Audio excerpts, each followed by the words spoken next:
You know, it's funny. Sometimes the biggest, most powerful stories are told in just a handful of words. Today, we're going to dive into a perfect example of that. A whole, complete, emotional story told in just 6. Here it is, a final Sunday in slow English. Just let that sit for a second. It's got a real weight to it, doesn't it? It's like an entire atmosphere is packed right into that one single line. So that's the big question for us today. How on earth do 6 simple words create such a powerful feeling? How does language pull off that kind of magic? We're going to break it down and see exactly how these words work together. Okay, let's dive in.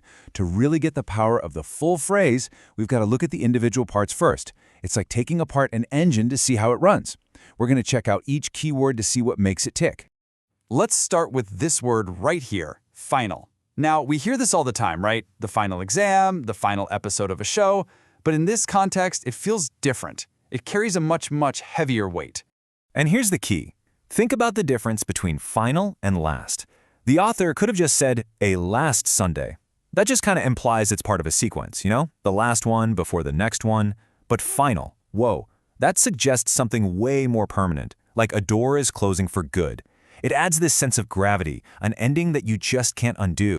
All right, let's move on to what I think is the most mysterious part of this phrase, slow English.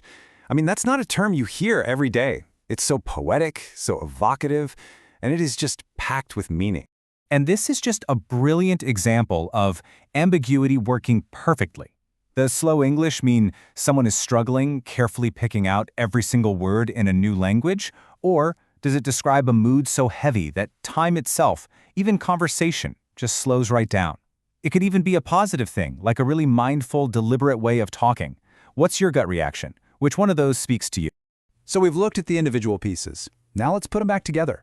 Let's see how final and slow English and Sunday combine to build this complete, distinct atmosphere. And to really help us understand, we've got a clue from the source material itself. Check out the subtitle. Notice the different words being used here. We're going to put them side by side. Wow, looking at it like this is so revealing. My last weekend is fine. It's general. It's a block of time. But a final Sunday?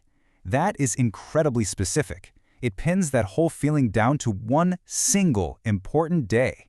And let's be honest, Sundays already have this vibe, right? A feeling of reflection, of a week closing out. Pairing that with final just cranks that feeling up to 11.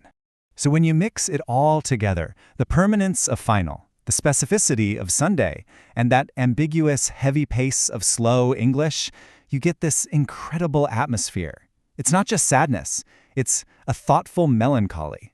It's the quiet weight of a really significant moment coming to an end. Okay, so you might be thinking, this is a cool little literary exercise, but it's actually way more than that.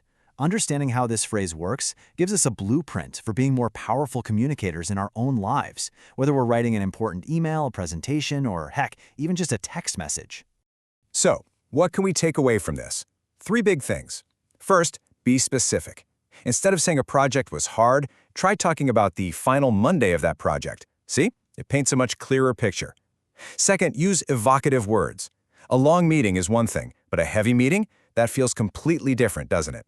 And third, choose words with the right emotional weight. Saying, I'm leaving the team is just a fact. But saying, this is my final week with the team, well, that transforms the fact into a real event. As we start to wrap this up, I want to leave you with one last thought.